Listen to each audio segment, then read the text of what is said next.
먼저 시간 순으로 앞서 발생한 알선수재 혐의 유무죄 여부에 관해서 판단하겠습니다. 첫째, 이 사건 알선수재 혐의 공소사실 중 김대령으로부터 현금 1,500만 원 및 상품권 600만 원을 수수했다는 부분과 관련해서 피고인은 이 부분에 부합하는 직접 증거는 김대령의 진술이 유일한데 김대령의 진술은 신빙성이 없는 허위 주장일 뿐이라고 다투고 있습니다. 따라서 이 부분 쟁점은 공소사실의 핵심적 구성 요건 사실과 관련하여 피고인이 김대령에게 진급 청탁 알선 명목의 금원을 요구한 게 사실인지, 피고인이 2024년 8월 29일 김대령을 만났고 현장에서 1,500만 원과 현대백화점 상품권 100만 원 상당의 수수가 있었던 게 사실인지, 피고인이 2024년 9월 22일 김대령을 만난 자리에서 롯데 상품권 500만 원 상당의 수수가 있었는지에 관한 직접 증거인 김대령 진술의 신빙성 여부가 됩니다. 따라서 이하에서는 김대령 진술의 전체적인 신빙성 및 위 각 핵심적 구성 요건 사실과 관련된 쟁점 사실에 관한 김대령 진술의 개별적 신빙성에 관해서 판단합니다.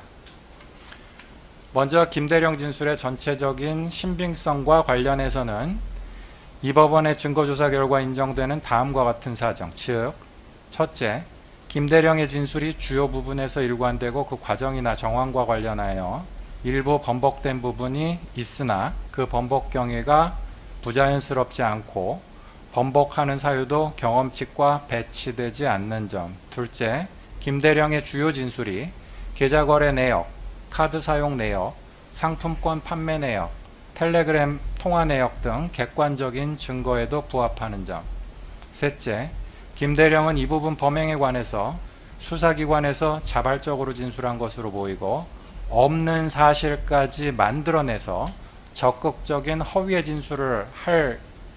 진술까지 할 정도로 수사기관의 회유나 압박을 받았다고 볼 만한 사정은 확인되지 않는 점 등을 종합해보면 김대령 진술의 전체적인 신빙성의 기초는 인정된다고 보입니다.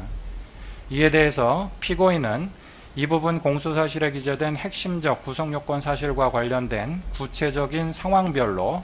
김대령 진술의 신빙성을 다투고 있는 바 아래에서는 그 구체적 부분에 대한 김대령 진술의 신빙성을 인정할 수 있는지 여부에 관해서 판단하겠습니다. 피고인이 김대령에게 2023년 10월경 및 2024년 7, 8월경 진급 청탁 명목으로 금품을 요구했다는 부분과 관련해서 피고인은 2023년 하반기 무렵 김대령이 유일하게 준장으로 진급할 수 있는 직위는 정보사 예하 정보여단장이었고 위 정보여단장 직위에 관해서는 이미 2020년 임명된 지모 장군의 임기가 2024년까지 연장된 상태였기 때문에 김대령의 준장 진급 가능성이 높지 않았던 점, 그리고 피고인이 2024년 7, 8월경 문사령관으로부터 김대령의 승진 로비 관련 이야기를 듣고 김대령에게 조심하라고 말하기까지 했던 점 등에 비추어 피고인이 김대령에게 위와 같은 제안을 하는 것은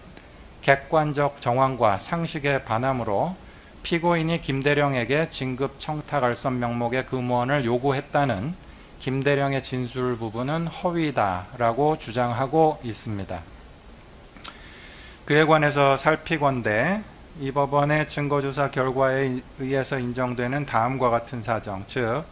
김대령도 같은 이유로 자신은 진급 가능성이 높지 않다고 생각해 처음에는 피고인의 제안을 거절했다고 진술하고 있는 점. 둘째, 당시 지모 장군의 임기가 2024년까지 연장된 것 자체가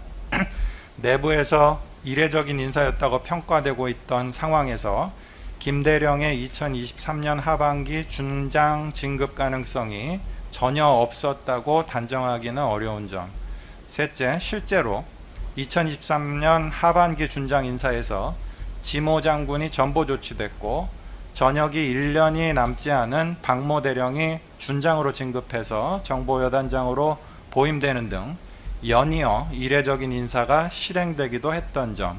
넷째, 이후 2024년 6월경 박모 준장이 비위 문제로 직무 배제되어 직무대리 체제로 전환됨에 따라 김대령으로서도 충분히 진급을 기대할 수 있는 상황이 되었던 점. 다섯째, 피고인이 김대령에게 진급 청탁을 다른 사람에게는 하지 말라는 것과 자신이 진급 청탁에 힘써주겠다고 하는 것 사이에 서로 연관성이 있다고 보기 어려운 점 등을 종합해서 보면 피고인의 금품 요구 상황에 관한 김대령의 진술은 자연스럽고 이후 진행된 객관적인 인사 상황에도 부합하므로 김대령 진술의 전체적인 신빙성이 탄핵된다고 볼 수 없습니다. 따라서 피고인의 이 부분 주장도 받아들이지 않습니다.